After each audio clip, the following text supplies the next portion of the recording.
मंजिलें उन्हें मिलती हैं जिनके सपनों में जान होती है। मंजिलें उन्हीं को मिलती हैं जिनके सपनों में जान होती है। पंखों से कुछ नहीं जिनके हौसलों में उड़ान होती है, जिनके हौसलों में उड़ान होती है। स्वागत है अपने यूट्यूब चैनल मैथ डोज में। मैं सिद्धार्थ। आज की वीडियो में देखेंगे जो हमारा चैप्टर था 7। चैप्टर का नाम जो था वो क्या था? निर्देशांक ज्यामिति। सबसे पहले चैप्टर का इंट्रोडक्शन जो है, परिचय जो है, इसका परिचय है उसको समझते हैं। फिर क्या करेंगे, एक्सरसाइज इसके स्टार्ट करेंगे और बहुत ही बिंदास तरीके से इसको समझेंगे। देखिए यहाँ पर लिखा हुआ है निर्देशांक ज्यामिति। निर्देशांक ज्यामिति को समझने से पहले हमको एक चतुर्थांश का ज्ञान होना बहुत जरूरी है। जब तक चतुर्थांश का ज्ञान नहीं होगा तब तक हम सवाल को अच्छे से नहीं डिस्कस कर पाएंगे। देखिए यहाँ पर क्या है, सबसे पहले एक चतुर्थांश बनाते हैं, बहुत ही बिंदास तरीके से समझेंगे। बहुत ही अच्छा वीडियो होने वाला है। देखिए चतुर्थांश सभी को पता है इस प्रकार का होता है। बहुत ही बिंदास तरीके से समझेंगे, एक एक पॉइंट को समझेंगे। यहाँ पर क्या है, ये हमारा जो x, ये क्या होता है, एक्स अक्ष होता है और ये क्या होता है, एक्स डेश होता है। ये y होता है और ये y डेश होता है। देखिए कहीं पर किसी भी प्रकार की दिक्कत नहीं होगी, बस केवल हमको देखिए यहाँ पर क्या है, दोनों बिंदु मिलते हैं। यहाँ पर क्या है, दोनों बिंदु मिलते हैं। तो ये जो हमारा मूल बिंदु जो होगा, ये क्या है, मूल बिंदु। क्या है, मूल बिंदु जो हमारे होते हैं वो क्या होते हैं, 0,0 होते हैं। बहुत ही बिंदास तरीके से इसको समझेंगे। देखिए फिर ये बात हमको पता है कि जब हम प्लस एक्स अक्ष पर चलते हैं तो इनका मान जो होता है वो कैसा होता है, प्लस का होता है। कैसा होता है, प्लस का होता है। और यही मान लेफ्ट साइड में चलते हैं, कहां पर, एक्स डेश पर चलते हैं तो इनका मान जो होता है वो क्या होता है, ऋणात्मक हो जाता है। क्या हो जाता है, ऋणात्मक हो जाता है। ये बात आपको सभी को पता है जो हम बोलना चाह रहे हैं। अब देखिए जब y अक्ष की बात आती है तो y अक्ष में क्या होता है, जब ऊर्ध्वाधर जब ऊपर की ओर होगा जो y जो है ये ऊपर की ओर होगा तो इसका मान जो होगा वो क्या होगा, प्लस होगा। कैसा होगा, प्लस होगा। ये बात सभी को पता है, ठीक। यही मान अगर हम y डेश पर चले तो कैसा होगा, ऋणात्मक होगा। कैसा होगा, ऋणात्मक होगा। ये बात आप लोग मेरी समझ रहे होंगे और शायद समझ भी गए होंगे। ये बात क्लियर हो गई। अब देखिए बात आती है ये तो हमने बना लिया, लेकिन कौन सा पहला चतुर्थांश होगा। देखिए ये जो है हमारा, ये कौन सा है, प्रथम चतुर्थांश। और ये कौन सा है, द्वितीय चतुर्थांश। और ये कौन सा है, तृतीय चतुर्थांश। और ये कौन सा है, चतुर्थ। ठीक है, चारों चतुर्थांश हमने समझ लिया कौन सा चतुर्थांश होता है। अब देखिए क्या करेंगे, यहां पर ये प्रथम है, ये द्वितीय है, ये तीसरा है और ये चौथा है। अगर ये चतुर्थांश शब्द ना बोले तो यहां पर एक शब्द का प्रयोग और किया जाता है, वो शब्द है पाद शब्द। चतुर्थांश बोले या प्रथम पाद बोले, बात समझ में आप लोगों के आ गई होगी। अब देखिए क्वेश्चन कभी कभी ऐसा आ जाता है कि बताइए कि प्रथम चतुर्थांश में कौन प्लस होता है कौन माइनस होता है। और एक चीज और देख लीजिए, यहां पर जो एक्स अक्ष है और वाई अक्ष, एक्स अक्ष को हम क्या बोलते हैं, भुज बोलते हैं। और वाई अक्ष को क्या बोलते हैं, कोटि। एक्स अक्ष को हम भुज बोलते हैं और वाई अक्ष को क्या बोलते हैं, कोटि। और कोई अगर पूछ ले ये जो एक्स अक्ष रेखा है इसका हम और नाम क्या दे सकते हैं, बहुत ही अच्छा क्वेश्चन है। एक्स अक्ष को हम और क्या, क्षैतिज रेखा। और y अक्ष को क्या बोलते हैं, ये ऊपर की ओर है, नीचे की ओर है तो कैसी होगी, ऊर्ध्वाधर होगी। कैसी होगी, कैसी होगी, ऊर्ध्वाधर रेखा। ये बात आप लोग समझ गए होंगे। अब बात आती है, हम देखते हैं कौन सा चतुर्थांश में प्लस का मान होगा, कैसा मान होता है। और मान जो होंगे वो हमारे किसके होंगे, x, y, यही दो मान होंगे। ये बात भी आप लोग समझ गए होंगे। अब देखिए यहां पर बात करें हम, यहां पर ये वाली लाइन जो है, तो देखिए ये प्लस तो इसमें क्या होगा, प्लस कामा प्लस। ये बात आप लोग समझ गए। इसी प्रकार से जब दूसरा चतुर्थांश आएगा तो ये क्या है हमारा, ये माइनस और प्लस से मिलकर के बना है। इसमें जो इसका मतलब क्या है, ये माइनस पहले आएगा और प्लस बाद में आएगा, क्योंकि माइनस से फिर प्लस है। तीसरे चतुर्थांश की बात करें तो ये वाला ये दो रेखाओं से मिलकर के बना है, तो ये क्या होगा, दोनों माइनस है तो दोनों क्या होंगे, माइनस होंगे। ये भी बात आप लोग समझ गए हो। तो बचा हुआ कौन सा लास्ट चतुर्थांश जो हमारा चौथा है, तो ये क्या है, प्लस और माइनस से मिलकर के बना है, तो इसका प्लस होगा फिर माइनस होगा। ये बात आप लोग समझ गए हो। बहुत ही बिंदास वीडियो होने वाला है, आप लोग बिना वीडियो को स्किप करे देखना है। अब देखिए ये हमारा हो गया चतुर्थांश में जो हमको पढ़ना था। अब ऐसा कोई डाउट नहीं जो आपके मन में बचा हो, मैंने सब कुछ क्लियर कर दिया है कि कौन सा मान कैसे होगा और उसको कैसे देखेंगे, किस रेखा को क्या कहते हैं, ये मैंने सब कुछ बता दिया। अब देखिए कभी कभी पेपर में, हर पेपर में पूछा जाता है क्वेश्चन इस प्रकार से। यहां पर हम देखते हैं बिंदु, और बिंदु हमारे दिए होंगे, जैसे दिया है -4 प्लस का 5, किस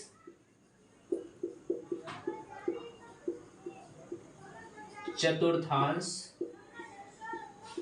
में स्थित है। मतलब ये क्वेश्चन है, बिंदु -4 का प्लस 5 किस चतुर्थांश में स्थित है। तो देखिए ये पहला मान जो है वो काहे का है, माइनस का है, कामा लगा हुआ, दूसरा काहे का है, प्लस का। तो माइनस और फिर प्लस, ये किस चतुर्थांश में है, दूसरे वाले चतुर्थांश में है। तो इसका मतलब इसका जो आंसर होगा वो क्या होगा, इसका आंसर जो होगा वो क्या होगा, द्वितीय चतुर्थांश। इसका जो आंसर है वो कौन सा है, द्वितीय चतुर्थांश। हर पेपर में एक इस प्रकार का सवाल पूछा जाता है और यही कहता है कि बताइए। अब देखिए किसी प्रकार से क्वेश्चन इस प्रकार से दिया हुआ है, जैसे कि अब हम क्वेश्चन को नहीं लिखेंगे, केवल मान लिखे, दिया है 5,8, बताइए किस चतुर्थांश में। तो देखिए इसका हम क्या करेंगे, यहां पर इसका मान देखेंगे कैसा है, प्लस है, और ये कैसा है, प्लस। अब दोनों प्लस के, तो इसका मतलब दोनों प्लस के किसमें, प्रथम चतुर्थांश में। तो इसका मतलब ये कौन से है, प्रथम चतुर्थांश। बात समझ में। इसी प्रकार से अगर कोई मान दिया हो जिसमें दोनों माइनस के हो तो तीसरे चतुर्थांश में आएगा, और पहला प्लस है और दूसरा माइनस है तो कौन से चतुर्थांश में आएगा, चौथे चतुर्थांश में आएगा। बहुत ही बिंदास तरीके से समझेंगे, ये बात आप लोग समझ गए होंगे। अभी देखिए चतुर्थांश बना रहेगा और इस पर जो से बिंदु है वो हम याद करेंगे। देखिए उनको हम किस प्रकार से याद करेंगे, देखते हैं।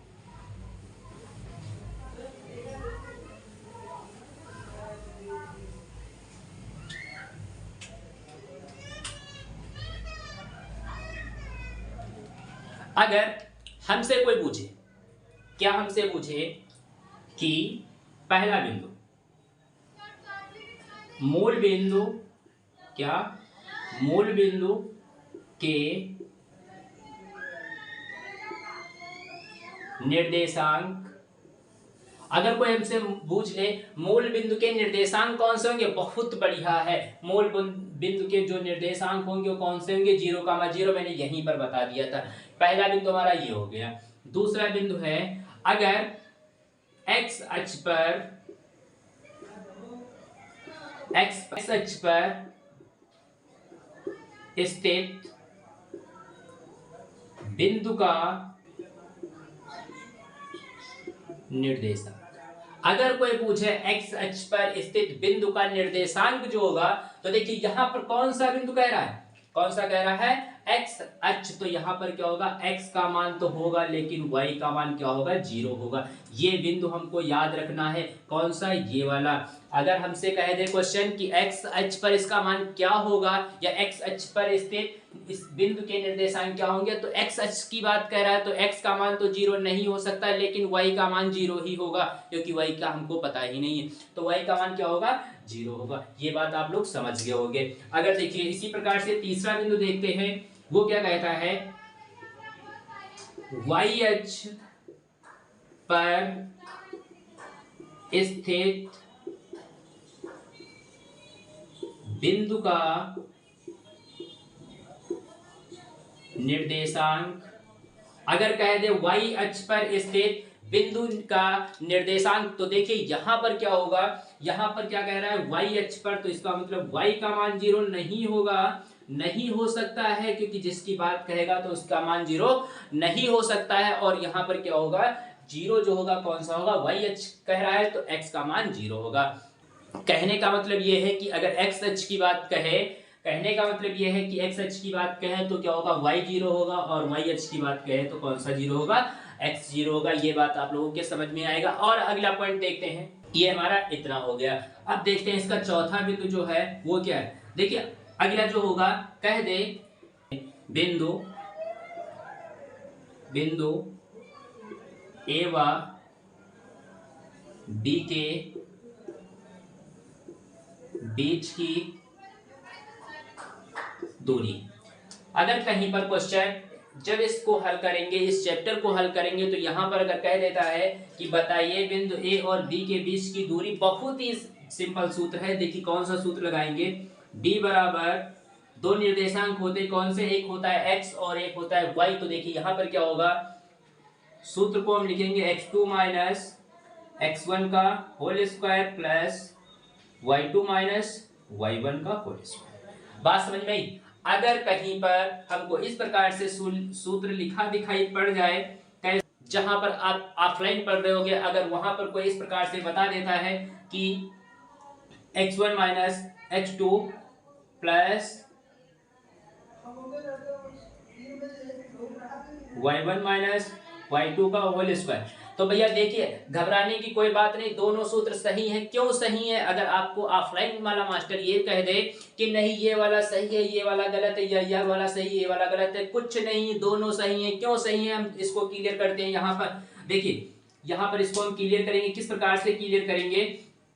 देखिए इसका मान और इसका मान लीजिए इसका मान बड़ा हो और इसका मान छोटा हो, तो क्या होगा, इसमें इसको घटाएंगे तो प्लस का आएगा, क्योंकि प्लस की संख्या बड़ी है। और इसमें इसी को देखें तो यहाँ पर क्या होगा, छोटे से बड़ा जाएगा तो उसका मान माइनस आएगा। लेकिन क्या होगा, यहाँ पर पावर कितनी है, सम, दो दी है, सम है, दो है, कितना है, सम पावर दी है, तो इसका मतलब सम किसी भी नेगेटिव का, जैसे यहाँ पर देखिए -5 का स्क्वायर करना हो तो ये क्या होगा, -5 गुणे -5, तो माइनस माइनस क्या हो जाता है, प्लस, और 25। तो कोई भी संख्या हो अगर सम स्क्वायर है तो क्या होगा, उसका प्लस ही मान निकलेगा। तो हमको क्या है, इसमें कोई अंतर दिख रहा है, नहीं दिख रहा है। अब आप लोग समझ गए हैं कि कोई में कोई डिफरेंट नहीं है। इसी प्रकार से ये आप लोग स्क्रीनशॉट लेना चाहें तो ले लीजिए। फिर क्या करते हैं, हम इसके अगले बिंदु देखते हैं। ठीक है, अब देखते हैं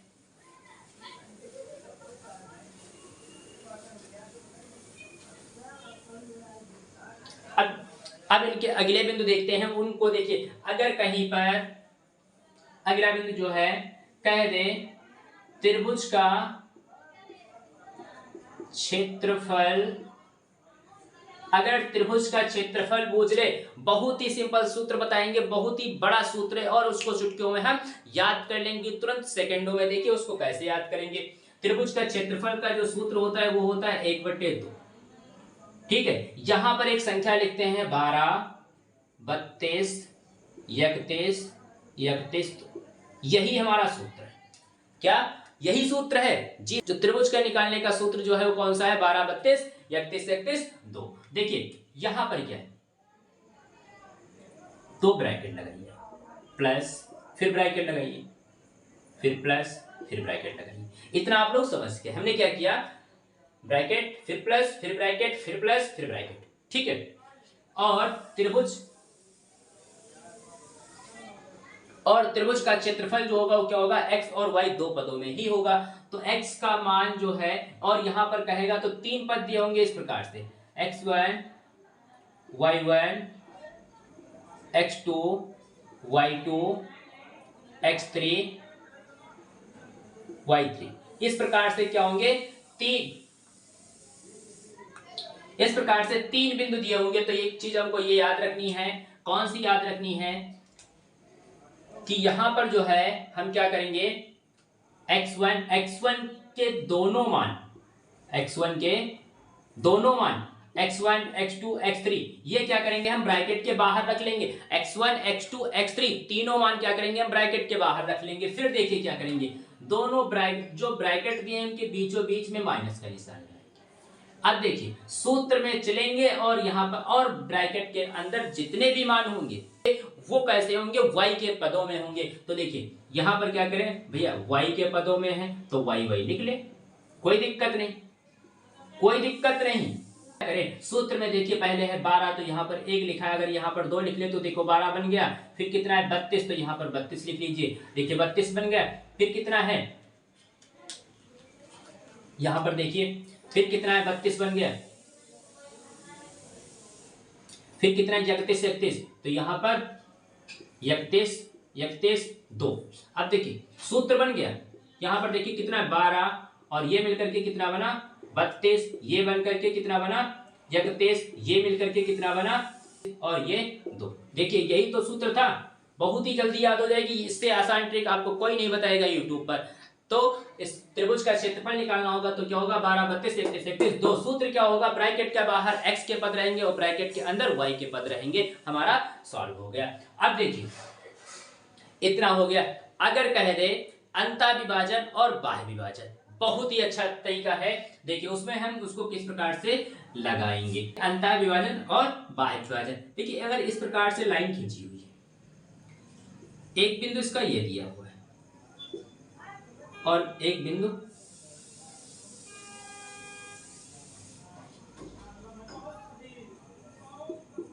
ये दिया हुआ है और एक बिंदु ये दिया हुआ है। अगर अंतः मतलब अंदर, बाह्य मतलब बाह्य, तो यहां कहीं पर अंदर यहां पर कोई एक विभाजन हो रहा होगा, वो हमारा क्या होगा, मान लीजिए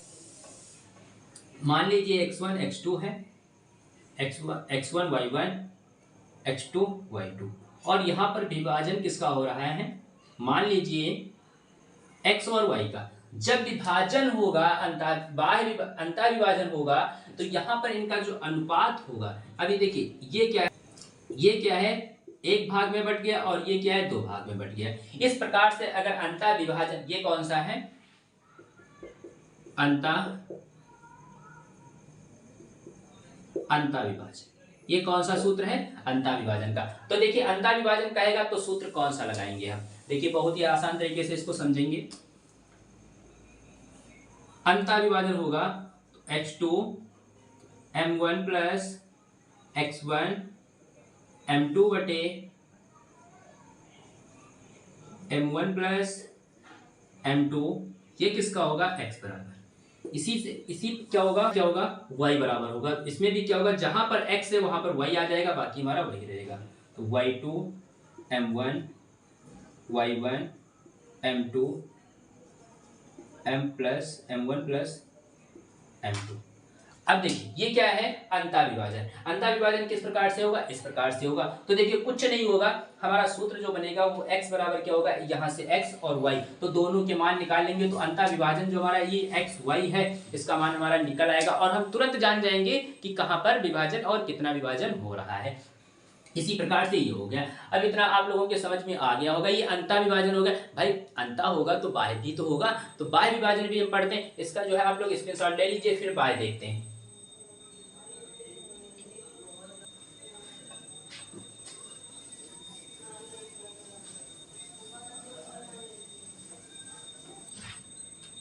अब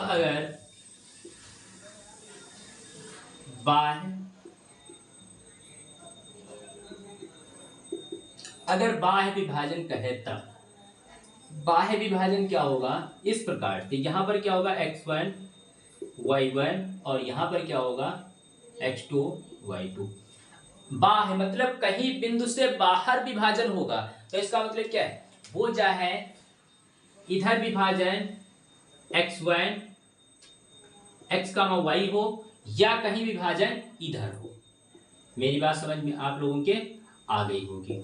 बिंदु पर हो जाए, इस बिंदु पर हो, कहां पर होगा, बाहर की ओर होगा, तब भी इसमें क्या होगा, अभी बाहर की ओर है तो इसमें कुछ नहीं। तो जब ये होगा तो ये बिंदु बनाएगा, ठीक, तो ये क्या होगा, बाह्य है तो कुछ नहीं, जहां पर अंतः में प्लस था और यहां पर माइनस हो जाएगा। तो सूत्र क्या होगा, x बराबर x2 m1 प्लस, नहीं यहां पर क्या होगा माइनस x1 m2 बटे m1 माइनस m2। इसी प्रकार से y का भी होगा, y बराबर y2 m1 minus y1 m2 बटे m1 माइनस m2। ये किसका है? बाय का। आप लोग समझ गए होगा। अगर कहीं पर क्वेश्चन आ जाए मध्य बिंदु ज्ञात करने का, मध्य बिंदु ज्ञात करने का, अब देखिए मध्य बिंदु अगर याद करने को आ जाए तो मध्य बिंदु किसका कहेगा? जैसे इसी को लेकर के समझते हैं, तो मध्य बिंदु इस और इस बिंदु दोनों बिंदुओं के बीच में कहेगा, तो यहां पर क्या होगा? यहाँ का x1 x2 ले लेंगे, x1 plus x2 plus x2 बटे 2 कामा y1 y2 बटे 2। मतलब x1 x2 को जोड़ करके 2 है तो 2 से भाग कर देंगे, y1 y2 2 है तो 2 से भाग कर देंगे। तो ये हमारा क्या निकल जाएगा? मध्य बिंदु ज्ञात करने का। अब देखिए अगर कहीं पर इस प्रकार से त्रिभुज दिया हो या त्रिभुज इस प्रकार से दिया हो और उसका केंद्रक ज्ञात करने को कहे तो कौन सा सूत्र लगाएंगे उसको भी देख लेते हैं। इस लेसन का लास्ट सूत्र है और कहीं पर आपको कोई भी दिक्कत नहीं होगी, देखिए उसको भी देख लेते हैं। क्या? त्रिभुज का केंद्रक ज्ञात करना। किसका? त्रिभुज का केंद्रक ज्ञात करना। तो देखिए इसमें कितने बिंदु है? 3 बिंदु। तो यहां पर क्या होगा? x1 y1 होगा, यहां पर क्या होगा? x2 y2 होगा और यहां पर क्या होगा? x3 y3 होगा। ये बात आप लोग समझ गए होंगे। तो देखिए इसका अगर क्या त्रिभुज का केंद्रक निकालना है तो क्या होगा? x1 के सारे एक पास लिख लेंगे और 3 पद हैं तो इसको 3 से भाग कर देंगे। इसी प्रकार से क्या करेंगे हम? y1 y के अलग कर लेंगे तो y1 y2 y3 और इसको 3 है तो 3 से भाग कर देंगे। ये बात आप लोग समझ गए होंगे। इसमें कोई भी सूत्र ऐसा नहीं बचा जो मैंने नहीं बताया हो और एक एक बिंदु को भी हम साथ में लेकर के चले हैं। आपको कहीं पर किसी भी प्रकार की कोई भी दिक्कत नहीं होगा, बस वीडियो को बिना स्किप एक एक स्टेप हमको समझना है और कहीं पर कोई भी दिक्कत नहीं होगी। ये हमारा क्या हो गया? इंट्रोडक्शन हो गया। अब अगली वीडियो में मिलते हैं एक्सरसाइज के साथ। एक्सरसाइज जो हमारी होगी वो कौन सी होगी? 7.1 होगी। आज के वीडियो में इतना ही और इस वीडियो को ज्यादा से ज्यादा शेयर करें ताकि वो भी निर्देशांक ज्यामिति का परिचय अपने फ्री में सीख सके, आपके साथ आपके माध्यम से फ्री में सीख सके। और आज की वीडियो में इतना ही, तब तक के लिए वीडियो को देखते रहिए। धन्यवाद।